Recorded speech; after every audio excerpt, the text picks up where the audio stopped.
Good morning. It's great to have you with us today. Live in New York City, I'm Evelyn Lee, and this is NTD's special coverage of the Falun Dafa Day celebration in New York.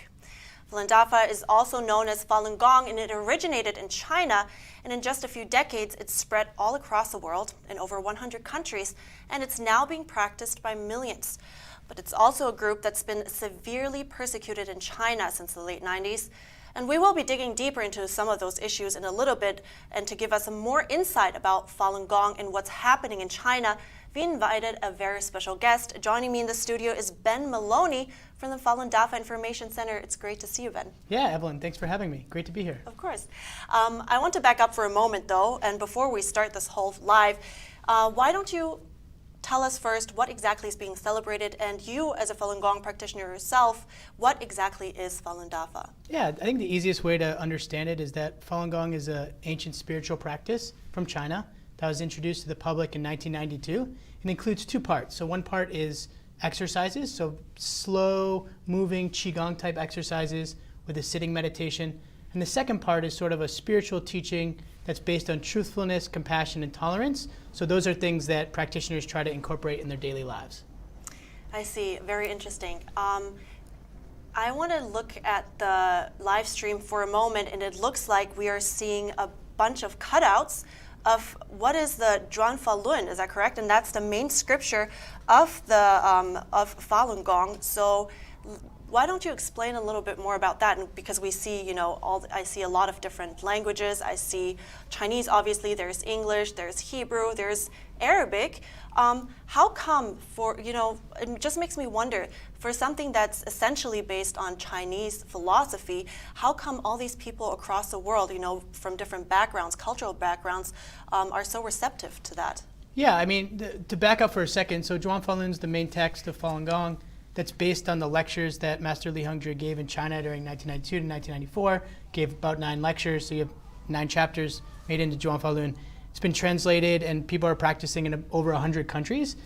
When you look at the tenets of Falun Gong, truthfulness, compassion, tolerance, that translates into every language. Those beliefs, I think everyone can agree are great. And so Falun Gong really, although it originated in China, is something that's quite universal, and the principles and practice are very universal.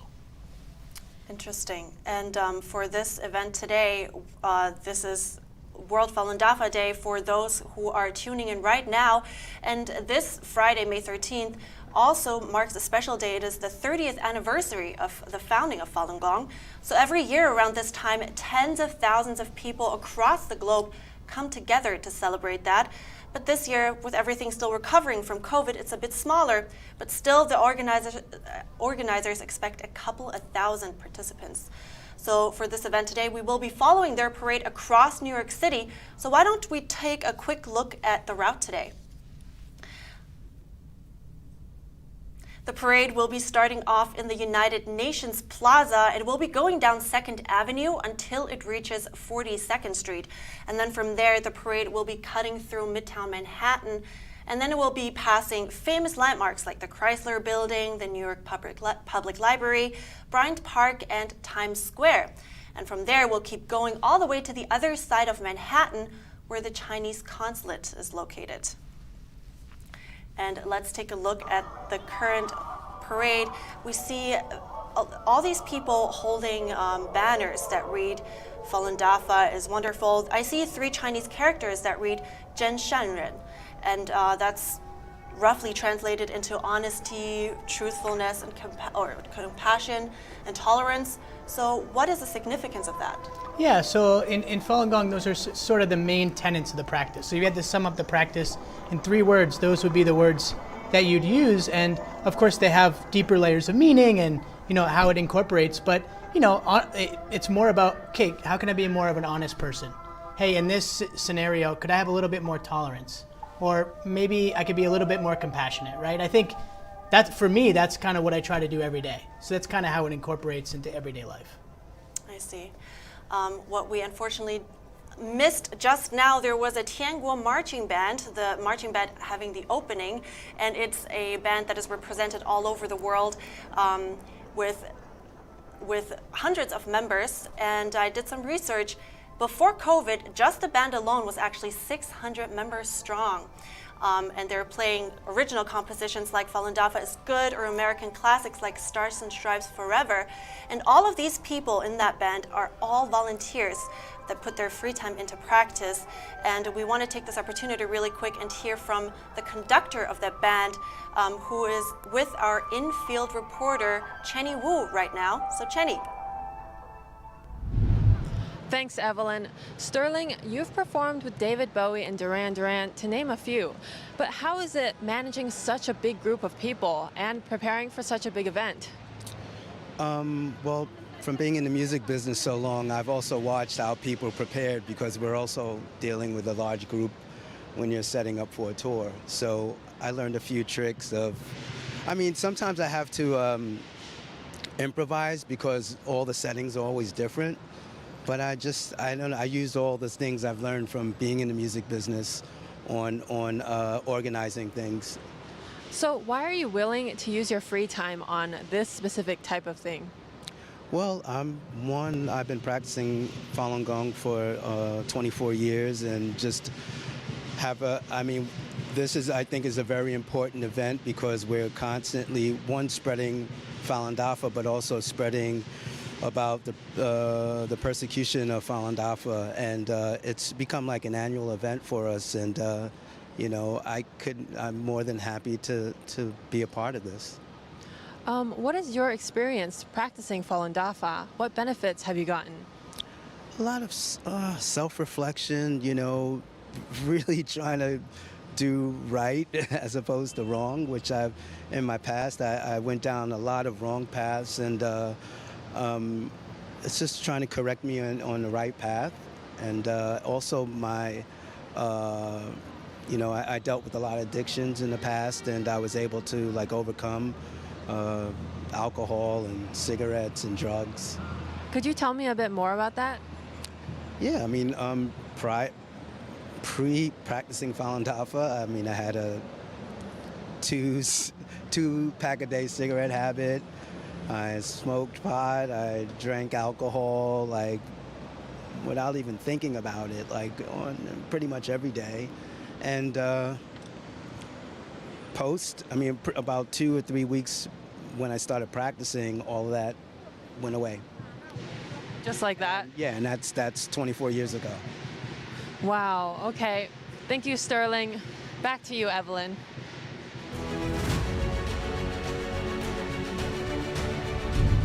Thank you very much, Chenny. It looks like we caught up with the marching band, so let's not miss this grand opening again. Let's take a listen.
Seeing right now is the Tianguo Marching Band. The one we're seeing right now is just the US band, but they're also represented all over the world. There is a Canadian one, there is a European one, and I know there's also a Taiwanese one, but that's just to name a few. Like I had just mentioned, before COVID restrictions, that was roughly 2 years ago, the band itself was 600 members strong. And I think what we just heard is original composition. Ben, do you know which song we just listened to? That was Falun Dafa How, which means Falun Dafa is good. There you go. which is really important. Like, it seems simple to say in the U.S., like Falun Dafa is good, but in China, it's actually like very powerful for people to say that. So that term carries a lot of meaning in China because, of course, it's been outlawed in the persecution. So when people say that in China, it's like a big thing, you know. It's very brave. Like a brave statement. Very brave. And yeah. I definitely want to touch on that more later. But back to the Tianguo marching band. On its website, the name Tianguo actually translates to celestial, and that reflects the band's spiritual origins. So translated into English, that's celestial marching band. Now, Ben, I know in traditional Chinese culture, spirituality is something that was very important, but nowadays that's something that the communist regime heavily controls and even persecutes. But tell me more about faith in traditional Chinese culture and how it has changed today. Yeah, I think if we take Western culture as an example, like the US, based on kind of Judeo-Christian values originally, China is based around Confucianism, Taoism, and Buddhism. So those are kind of the traditional values that ran through all the dynasties. So we're talking 5,000 years of culture. Even emperors paid respects to the heavens. So it's a very deep fabric of Chinese life and Chinese society to have this reverence and have a spirituality. But that was all obviously destroyed or attempted to be destroyed during the Cultural Revolution and when communism took over, because of course they are atheist.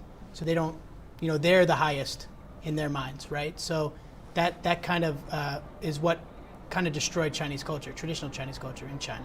And despite that, Falun Gong actually spread rapidly across the world and in China, as I understand. And talking about this, we also have our reporter Chenny Wu on site today.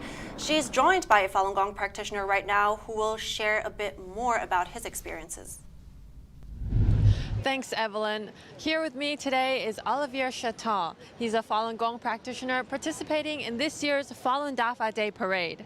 So, Olivier, can you tell me what is the greatest value that practicing Falun Dafa has given you? Well, I think one of the greatest values is really some moral values. The three values: authenticity, compassion, and forbearance. I think these are really, for me, it's like a lighthouse in my daily life, because the society is not necessarily promoting. Society is often promoting, instant gratification and short-term pleasure. But for me, there's more to life, and it gives me a very solid ground to reach peace of heart and mind. So how did you hear about the practice in the first place? I was practicing Kung Fu martial arts, Chinese martial arts, when I was 18, so like 25 years ago. And then one of my friends who was practicing with me, I was a bit disappointed because my expectation for martial arts was that they were also bringing moral values to the table, and it was a way of life. But at least here in the West, it's not thought like that. And I think even in Asia, it's difficult to find a true authentic school. But I was looking for something with really deep moral values, and my friend found, it was 1997, found on internet. At that time, nobody had internet beside him, and so he found on internet this Qigong that he was telling me, I think you will be very moved by their philosophy. So, so then I started to read, and I just, knew I would practice this. So what exactly prompted you to pick it up? It's not really. It's not really like a decision per se or prompt me to pick it up. It's more, sometimes in life you meet people that you have a certain connection, or you will do a part of your journey with. So Falun Dafa was really like that. It was just like when I read the book, I felt home. I felt that what it was taught in Falun Dafa was exactly what I believed deep down inside from my childhood, but that society was not encouraging me, emboldening me to promote or abide by.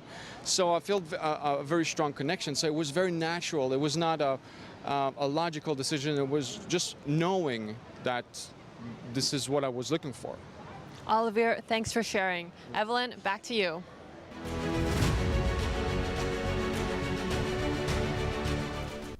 Thank you, Chenny, and welcome back. For everyone that's joining us right now, this is the live coverage of the World Falun Dafa celebration in the heart of New York City. And we just heard some personal experience from a Falun Gong practitioner. Ben, I'm interested, how did you get into Falun Gong? Yeah, it was interesting to hear his experience and Sterling's experience. For me, I was 20 when I was introduced to Falun Gong in college. I mean, a little backstory, like I was a pretty hyperactive kid when I was young. And so in the West, sometimes they medicate you for that. So I remember second grade, they gave me Ritalin, and I was taking kind of that throughout my life for ADHD. And then later I kind of got into drinking and partying when I got a little bit older, and was taking antidepressants. So like, you know, I grew up in a great place and great education and was going to a great college, but I was, you know, a little bit, had a lot of these kind of issues I couldn't figure out. And I didn't know anything about meditation. And my cousin's like, hey, I started practicing this thing, and why don't you try it out? And so I remember when he introduced me to the sitting meditation, we went and kind of did it. I was a little reluctant, and I felt like a weight was lifted off my shoulders when I was doing the meditation. I just felt very light and like peaceful, and I'm like, what is this? You know, what is this feeling? So you went from having ADHD to meditation for how long? Yeah, now I've been practicing about 15 years, and yeah, if I want to be, you know, if I want to brag a little, you know, then I do about an hour to 2 hours of meditation a day, and I'll sit in meditation, like the sitting meditation, for an hour. In Falun Gong, it's an hour meditation, but that took me a really long time. Right. Yeah, that wasn't overnight. It starts at 5 minutes, 10 minutes, 15, but you know, an amazing thing starts to happen. You know, for me, like right after I started practicing Falun Gong, it was like, what is this thing, right? Coming from the West, you feel like, where's the temple? Like, do I need to pay someone? Like, do I go to a class? What's the structure here? And Falun Gong's not like that at all. It's like, you go to the park and some people are practicing, they go home, you go and maybe you study with some people, then you go home. If you show up, okay. If you don't show up, no big deal. Nobody takes your name. Nobody's ever asked me for money in 15 years. So it was very different. And when I started practicing, you know, like it gave me kind of a lot of principles to live my life by that I didn't have before. And what ended up happening very shortly after that is like the desire to drink went away. I mean, very similar to what Sterling said. I didn't need antidepressants. I didn't need, you know, the ADHD medication, which they give you so you can concentrate and study. And I ended up graduating with honors from a top college in the US without that, you know? So it's amazing kind of the benefits meditation can give you that, you know, you can do it that way as well. And I imagine that, well, you actually mentioned it, it's quite a journey. You went from 5 minutes, going back to meditation, to 10 minutes. So would you say, you know, I imagine it takes a long journey to actually reach that peace of mind. Would you say with that, a lot of in you has changed? Yeah, I think if you talk to people that knew me, even, you know, that's the beauty of Falun Gong. The Falun Gong teaches practitioners to think about other people before themselves, and to also look, what practitioners might call look inward. So look at myself in all these instances. So when there's a conflict or there's an issue, how can I improve? So that whole framework is different. That has changed me completely. And I didn't think people changed before. I thought people are just who they are, they stay that way, and that's it. And Falun Gong has taught me, no, I can become more truthful, I can become kinder, I can become more compassionate, but that's a definite work in progress. I mean, you can ask my wife, it's definitely a work in progress. Well, but still, it sounds it's an inspiration. Great. Let's take a look at what is going on in the city at the moment. At the parade, we see the next group that is slowly moving towards us, and it looks like they are people that demonstrate these slow-moving exercises. And I think those of you who have been in China will probably know about these kind of people exercising in parks. I've seen people practice Qigong in parks, doing Tai Chi. My dad used to do Tai Chi there. But Ben, for these Falun Gong exercises, how can they be compared to that? Yeah, so obviously, like we talked about, China has a long spiritual foundation. So some of these practices started coming out in the 80s, Tai Chi, you know, and other Qigong.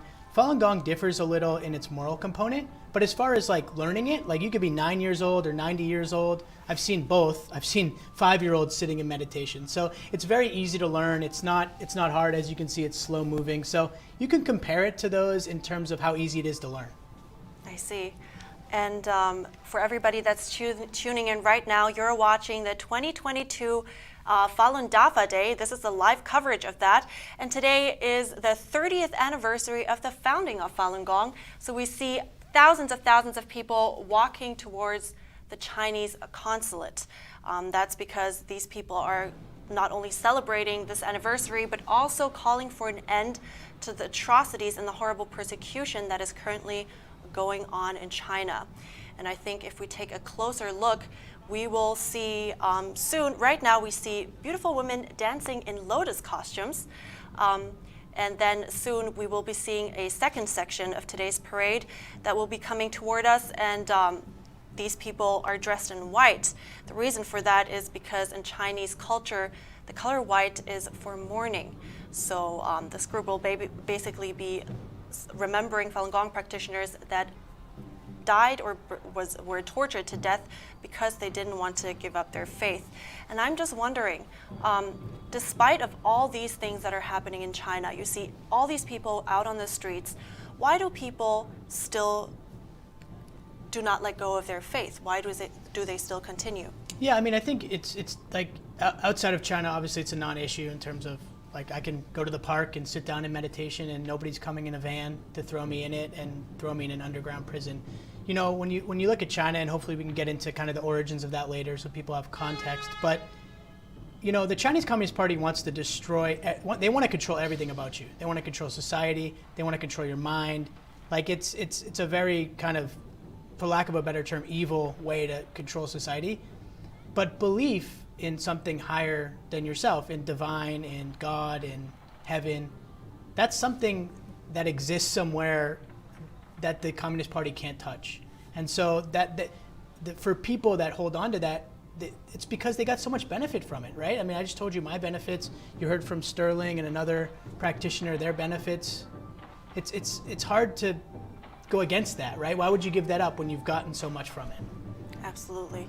And for the audience members that just tuned into the show, you are a Falun Gong practitioner yourself. So why don't you tell us more about why you chose to practice Falun Gong and how you basically got into that? Yeah, I mean, we touched on it a little bit earlier, Yes. on some of it, but I mean, for me, I would have been the last person you would think. Really, like I was like, if you had a really bad movie of an American college kid doing very stupid things, like I could have starred in that movie. And so to do a complete 180, right, and to stop drinking, to live this kind of this life where I'm thinking about others and not being selfish and not having this hot temper. I mean, my parents were shocked. My brother was shocked. My friends were shocked. So they really saw a difference. Like night and day, night and day. I mean, you would have thought it was like, yeah, it would have been like a movie, right? Where it's just like in an instant, I go in a room, I come out of the room. I mean, this took time, right? It takes time to change, but Falun Gong gave me kind of the toolkit, I would say, to figure out, hey, how can I be a better person here? And I wanted that. I didn't have a way to do it before. I see. And again, for those who missed the beginning part, in your words, what is Falun Gong? Yeah, Falun Gong very simply is an ancient spiritual practice that originated in China that involves 5 sets of exercises, a sitting meditation and 4 standing exercises, similar to Qigong or Tai Chi, and also a moral component which centers around truthfulness, compassion, and tolerance. So those are the 3 principles at the core of Falun Gong, and that's what practitioners try to live by every day. I see. And let's take a look at what's going on in the streets of New York City right now. We see the 3 characters that you just mentioned walking towards us. It was said Zhen, Shan, and Ren. That's a Chinese translation to truthfulness, compassion, and tolerance. And we see many people dressed in yellow. These are actually all Falun Gong practitioners, believe it or not, and we have the organizers telling us that they expect thousands and thousands of people coming out on the streets because they want to march towards the Chinese embassy to call for an end to the persecution in China. But not only that, today is also a very special day because it's the 30th anniversary of the founding of Falun Gong. So today is also the 2022 World Falun Dafa Day. That's why people are out on the streets and celebrating. Do you, like, one interesting thing, I don't know if we have time, I think it's important for Westerners because sometimes they get a misconception here. If you look at the banners, they're seeing the banners on screen, there's a little emblem. Yes. There's a little emblem that's kind of the symbol of Falun Dafa, and it has in it what you might call a Srivatsa symbol or the Wanzi symbol, or in the West, people refer to it as a swastika. And so this symbol actually, it's very ancient. You see it on ancient Buddhist statues, you see it in paintings, you see it in museums, you can see it on wall. It's thousands of years old, and it's kind of the symbol of a Buddha. Yes. But obviously Adolf Hitler appropriated Right. that symbol. So when Westerners see the symbol of Falun Dafa, it can be very they don't understand, right? Because they're like, whoa, that symbol in the West is, it means a certain thing. But it's very important that was misappropriated, and this is an ancient symbol that has existed for a long time. So I just wanted to clarify that in case people are seeing it for the first time and they don't know what it is.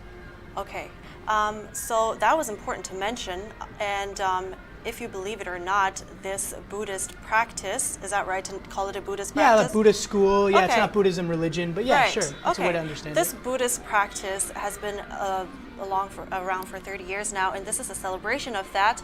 But if you believe it or not, this is actually being heavily persecuted in China. And I'm hearing that soon we will be seeing the second section, which is people that are raising awareness about these atrocities that are currently going on in China. And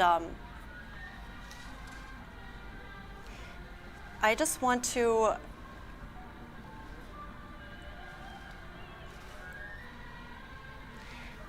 here. So the day that this happened was actually July 20th, 1999. Sorry, I need to get my facts straight about that. It's the day when this crackdown on Falun Gong practitioners started. And I want to know how this happened. So let's watch a video about that today. In 1998, the Chinese government estimated that between 70 and 100 million people in China were practicing Falun Gong. It was the most popular practice of its kind in Chinese history, but the leader of the Communist Party wanted it gone. In the early hours of July 20th, 1999, public security bureaus carried out an organized operation to arrest the volunteer coordinators of Falun Gong practice sites throughout China. This was ordered by then-Chinese leader Jiang Zemin. He declared that Falun Gong should be eliminated within 3 months. When his campaign failed to stop Falun Gong, he simply cracked down harder. Jiang Zemin implemented a strategy to eradicate Falun Gong practitioners by ruining their reputations, crushing them financially, and eliminating them physically. He also declared that beating them to death counts as suicide. From 1999 to the present, the Falun Gong website minghui.org has verified at least 4,700 cases of Falun Gong practitioners being persecuted to death. But some estimates suggest the true number of practitioners killed is actually several hundred thousand. In response to 23 years of brutal repression, Falun Gong practitioners inside and outside China have been unyielding in their efforts to expose the persecution through peaceful activities.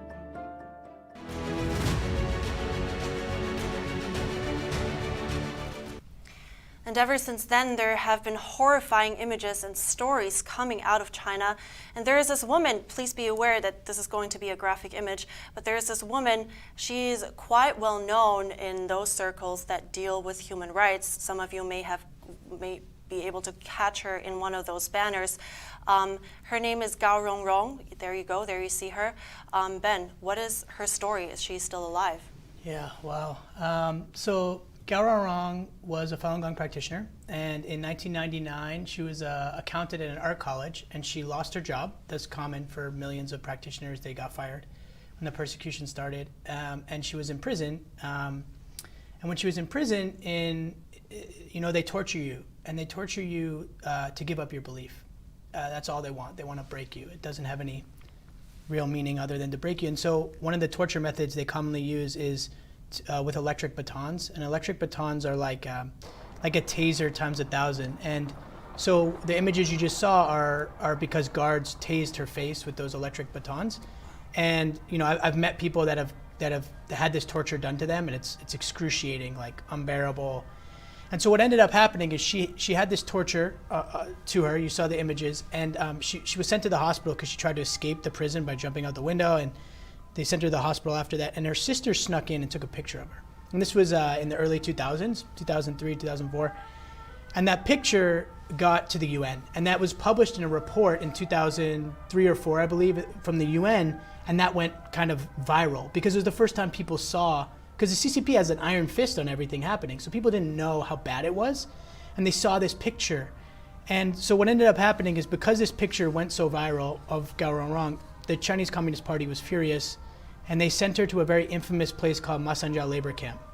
And Masanja Labor Camp is like It's one of the worst places you could ever imagine. And in 2005, she was killed there. Wow. Yeah, so she died at the age of 37 years old for believing in truthfulness, compassion, tolerance, and practicing meditation. That's absolutely horrible, and but I think that's also a story of incredible courage and inspiration. Unfortunately, what Ben just told us about, we cannot show videos and the photos right here, but you can go to faluninfo.org and faluninfo.net. Sorry about that. Yeah, okay, yeah. good. faluninfo.net to find it there and take a look and see what Gao Rongrong actually had to say about her persecution herself. And if you're just tuning in, this is a special coverage of the World Falun Dafa Day celebration in New York.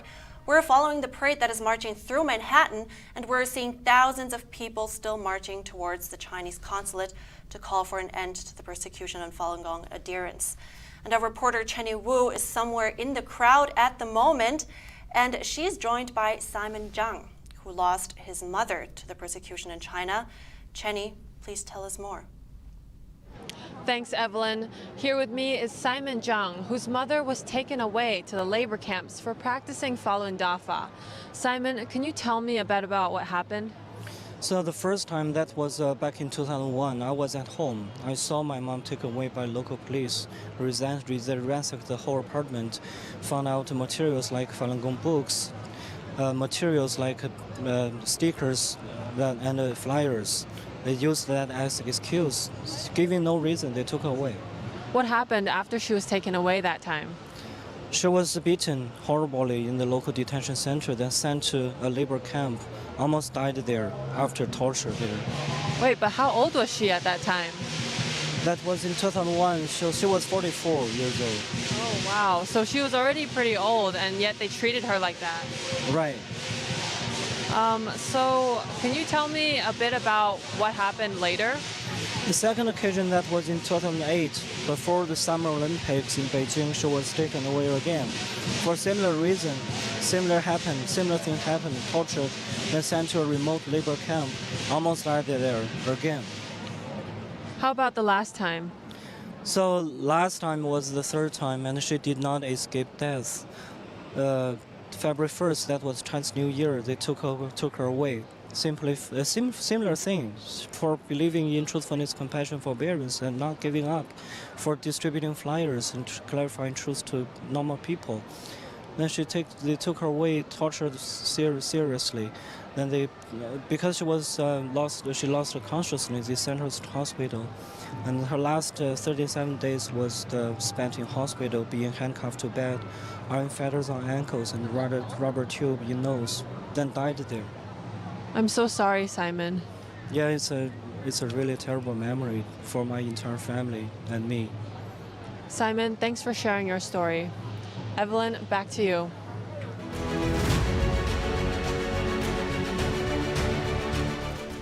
How horrible for a child having to go through something like this. But one thing that's incredible is that the CCP did actually promote Falun Gong in its early days. And interestingly enough, there are old news packages from state-run TV stations that prove just that. So let's take a look at one of them. 接下来，请收看2条本市体育简讯。今天一大早，上海体育中心人头攒动，本市近万名爱好法轮大法的练功者汇聚一处，进行推广表演。法轮大法创始人李洪志师傅于92年向社会公开传功讲法，受到广大群众的欢迎。6年来，此功法以练功时不受场地、时间的限制，以及无需意念引导等不同于其他气功的全新内容，令人耳目一新、独树一帜。 到目前为止，包括港、澳、台在内的全国各地都有了自发性的群众练功组织，并传遍欧美、澳、亚4大洲，全世界约有1亿人在学法轮大法。这是由本台记者报道的。 So what happened that just 1 year after this very news broadcast, Falun Gong was banned? Joining me now to give some more insight is China expert Chris Chappell. Many of you will know him as the host of China Uncensored. It's great to see you, Chris. It's great to be here. Thanks. Well, evidently, China was promoting Falun Gong up until 1998 at least. So why the sudden change of mind in 1999? Well, first I just got to comment. I love those old news broadcasts. You know, you see the nature of the Chinese Communist Party because they're like, oh yes, because of the party pushing these initiatives forward, they take credit for anything. But so yeah, why the big shift a year later? The real reason is the leader of China at the Chinese Communist Party at the time, Jiang Zemin, was a very weak leader. He came into power because of the Tiananmen Square massacre. So he knew that in order to preserve his position, to not end up getting purged himself, he needed an enemy to fight against. And for him, that was Falun Gong. So am I understanding correctly that Falun Gong practitioners, Jiang Zemin, the former head of the Communist Party, he needed a fall guy to come to power, and that was Falun Gong? Basically, I mean, you saw him, he had a lot of connections in state-run media, and he was trying to use that to begin, giving Falun Gong a bad reputation well before 1999 when the persecution officially began. But what really did it was in 1999, Falun Gong practitioners came to Beijing to protest for their rights to, not even protest, to just appeal to the government for their right to practice something supposedly guaranteed by the Chinese Constitution. But this happened April 1999, 10 years to the month that the Tiananmen protests began, the Tiananmen protests that led to the Tiananmen Square massacre. And so this sent shockwaves throughout the party. It was a significant anniversary. There were, by the government's own estimates, 100 million people practicing Falun Gong. This made people in the Communist Party nervous, and Jiang Zemin took advantage of that to say, oh, look, this group of people, they've infiltrated all levels of society, even the highest levels of the Communist Party. The only way to stop them from taking over is, if you give me total power, let me start like a Gestapo-like secretive organization that has total power and answers only to me or somebody appointed by me. Right, and you touched on a very interesting point there, because China has a national budget for maintaining social stability. And in its height, the number of that was in the trillions, even if you convert it into US dollars. So first of all, what does that even mean, social stability? And can you please tell me more about that enormous budget? So what a lot of people may not realize is that China spends more on policing the Chinese people than it does on its military. That shows you where its priorities are. This really expanded under Jiang Zemin and his successors, using the excuse of going after Falun Gong practitioners. But essentially, they were able to create this massive surveillance system, this massive network of secret police, internal police, black jails, this whole system to just really keep an iron grip over Chinese society. And the Chinese regime, you said that before, established the so-called 610 office. And basically, people, like you just did, refer to the Chinese Gestapo. And its sole purpose is to crack down on Falun Gong adherents. But why does the CCP consider, Falun Gong in particular as such a threat? I think the Communist Party has always operated by having an enemy to struggle against. Dojeng is the word for struggle. It's this really horrible, dangerous thing. It's a word that they used against the Tiananmen protesters in 1989, that they had to Dojeng, they had to struggle against them. This has been used throughout the Communist Party's history. Falun Gong, 100 million people practicing. It was just a group of people that... they weren't even against the party. A lot of them a lot of them were in the party. But it was just a convenient tool for Jiang Zemin to use to cement his power and ensure that people who were loyal to him were promoted through the ranks because they were involved in the persecution. It became like this political litmus test. Like, oh, are you all gung-ho for the persecution of Falun Gong? And then you're getting promoted. Wow. But what do you think personally has to happen to stop the persecution on Falun Gong and obviously all the other groups as well? Well, people around the world need to realize that the Chinese Communist Party, it's a gangster regime. It's communist. It doesn't support human rights. It's not going to change. People think now that it might be, it's Xi Jinping who is the problem. No, it's the Communist Party itself that is, a criminal organization. And until the rest of the world realizes, like, this is not a regime we can legitimately do business with. Like, China uses rape as a form of torture. This is not a regime we should be having dialogue with or working together to combat climate change or, doing big business with. We need to recognize the Chinese Communist Party for what it is. Right.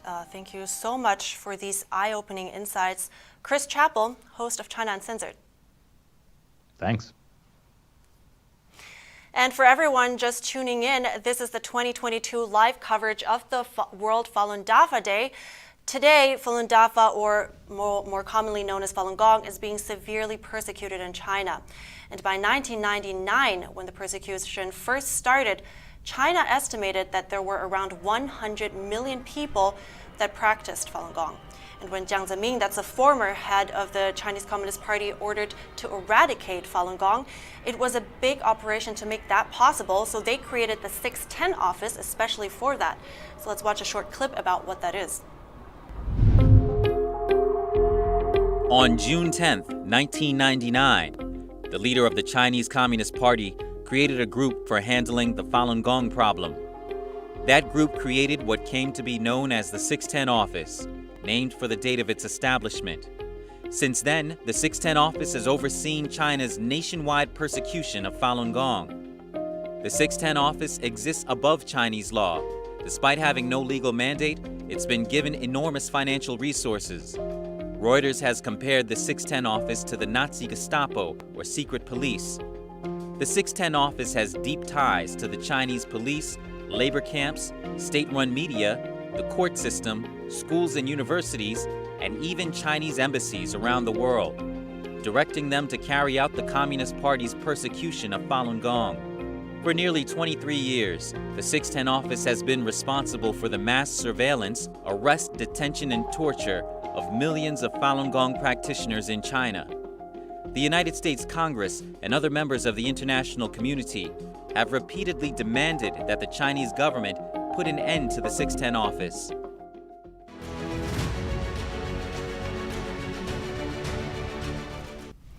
And when Jiang Zemin said to, in his words, eradicate Falun Gong, Ben, please give us an idea about what exactly that meant. How did he and his people go about that? Well, they're still going about it, but his direct quote is to defame their reputations, bankrupt them financially, and destroy them physically. So that it's not a secret. That was his game plan. That is what they're doing, right? They defame their reputations is an important one to go on because it doesn't just happen in China, it happens outside of China. The first thing they had to do is turn the public against Falun Gong, which wasn't easy, right? 100 million people practicing, that's 1 out of every 13 people in China. Everyone knew someone practicing. So the first thing they did is, what is the party good at? They're good at propaganda and persecution. And so the first was propaganda. And unfortunately, that part has even stuck in the West. And then as far as bankrupt them financially, that's pretty self-explanatory. Get them fired from their jobs, leave them destitute, leave them homeless, leave them, without anything. And then the last thing is destroy them physically. That means to illegally detain them, to torture them, often to death.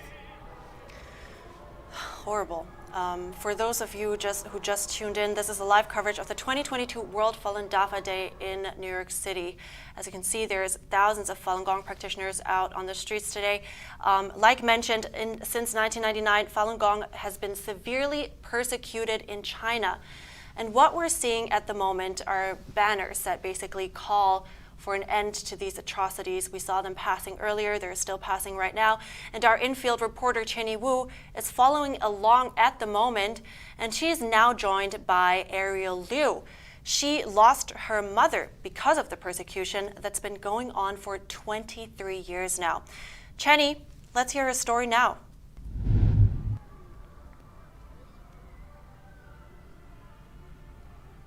Hi, Thanks, Chenny. Evelyn. Here with me today is Ariel Liu. Back in 2017, her mother was taken away by the CCP police, and Ariel didn't even know until days after. Ariel, can you tell me what it was like when you first found out? Yeah, I was actually at a loss. I didn't know what to make of it. but I was not too afraid at first because I was told that my mother was sent to a legal education center. I didn't know what it was, but it sounds just like somewhere people learn knowledge about the law. But I soon became extremely worried after I did some online research because I found that this so-called legal education center was actually a brainwashing center established to persecute Falun Gong practitioners.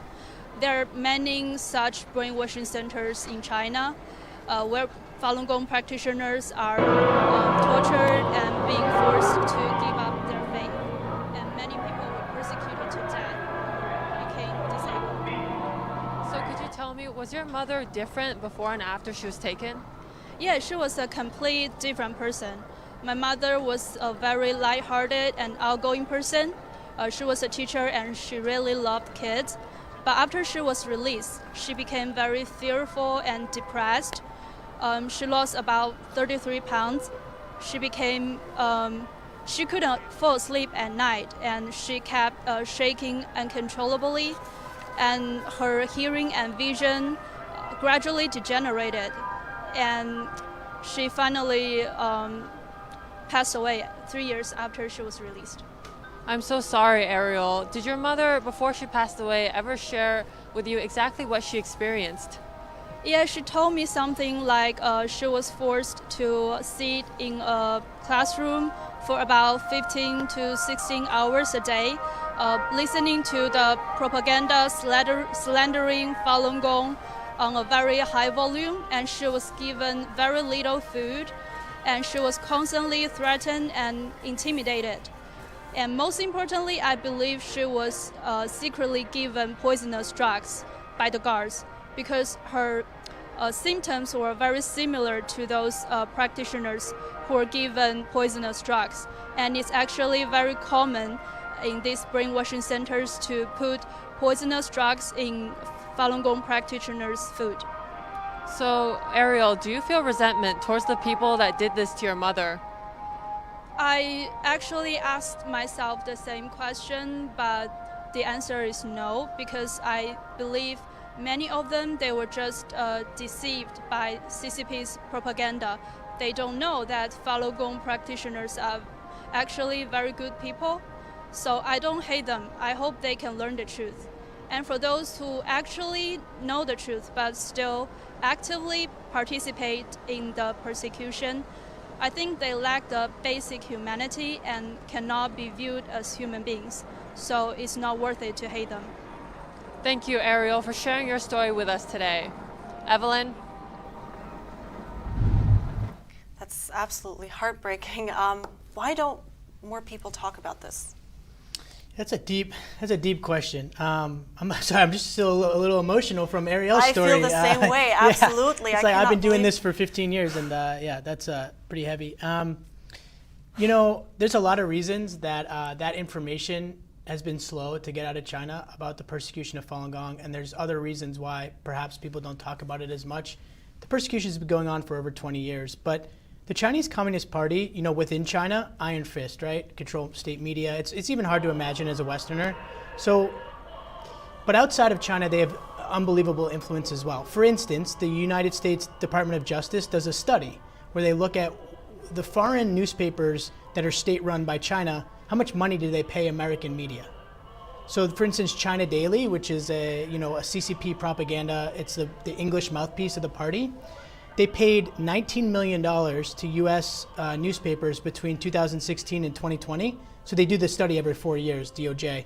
They paid $19 million to the top. If I name these organizations, I don't want to do that right now, but they are the most. If you name 4 newspapers in the U.S., the top 4, they've taken money from the Chinese Communist Party. So that's the money we know about. And so when you think about why isn't this being reported, I would ask, what if that's the money we know about that's publicly reported? What about things we don't know about? What about business ties with China? You know, the Chinese Communist Party has a lot of influence, and I think you can't rely necessarily on the media to tell the story. We have not been able to rely on the media to tell this story enough, so it really requires, I think, people, you know, that are watching this, that are seeing this parade, to keep talking about it. Right, and as the parade was going by, we saw a bunch of banners that basically asked for a stop of the persecution, and there are serious allegations coming out now saying that China is forcibly taking organs out of living people to sell them for money. And that's really where it gets really grim, because there's reports that show that China harvests these organs. You told me earlier that these people are not brain dead, not anything. They literally kill them to sell these organs. So why don't you jump in here and tell me more about what you know about this? Yeah, so I think the first thing is, as a Westerner, and I think the Western audience that's watching, I think Chris said it pretty well. There's a Freedom House senior reporter or senior researcher, Sarah Cook. She said, the CCP operates more like a mafia. So when you think about the Chinese Communist Party, you can't think about them in light of anything you know about governments or normal human behavior. They have no conscience whatsoever. They showed that throughout their reign, killing maybe upwards of 100 million people, of their own people, during the Cultural Revolution. So, when we talk about live organ harvesting, the simple definition is that it's state-sponsored, meaning by the Chinese Communist Party, to harvest organs from prisoners of conscience to fuel a booming organ transplant business. So basically meaning they harvest organs from people and they sell those organs. So this is horrid and almost too grim for people to believe at first, right? It seems unbelievable. Like, how could this be happening? Surely somebody would be doing something about this. But the reality is that, we have to examine the evidence, and the evidence suggests that the number of organs because all this is public record, right? So the discrepancy between the amount of transplants that have happened since 1999, around 1999, 2000, and where those organs came from is completely unexplained. Like, you could, in the early 2000s and up until even later, you could literally go on a website and it was almost like, I don't mean to be grim here, but organ e-commerce. You could look and you could pick out what you wanted, you could see a price, you could fly to China, and within a week you could have that organ.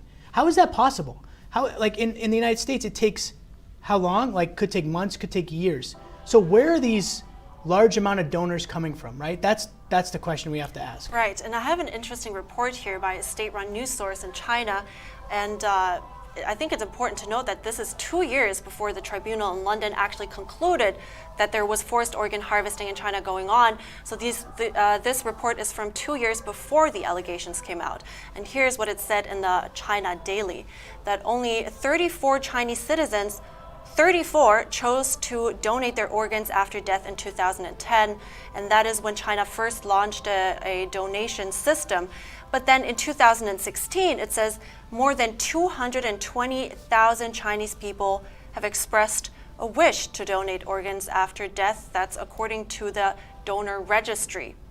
So with what you know about this issue, does that ring any alarm bells? So I mean, first is that I'm not sure we should take any statistics from the Chinese Communist Party at face value. I think people out there should do their research. And the reality is that, just last week the UK passed a resolution condemning forced organ harvesting in China. That's something the United States government has done. That's something that every major organization in the world recognizes that this is happening. You mentioned the China Tribunal. They went through weeks and months of testimony and concluded that forced organ harvesting is happening, and it's happening to Falun Gong practitioners. So there's not a debate anymore that this has happened and seems to be continuing happening.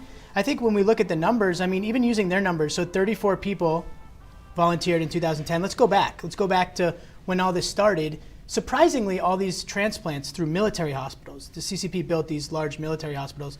This all started in the early 2000s. So it's very strange, right? If these came from death row inmates or other sources, they obviously didn't come from donations, right? Because you had 34 in 2010, assuming that's the similar number. They don't have enough death row inmates to even support this, but even assuming that they had them, why does this all of a sudden start when Falun Gong practitioners are being imprisoned by the millions, right? It starts in 1999, 2000, 2001.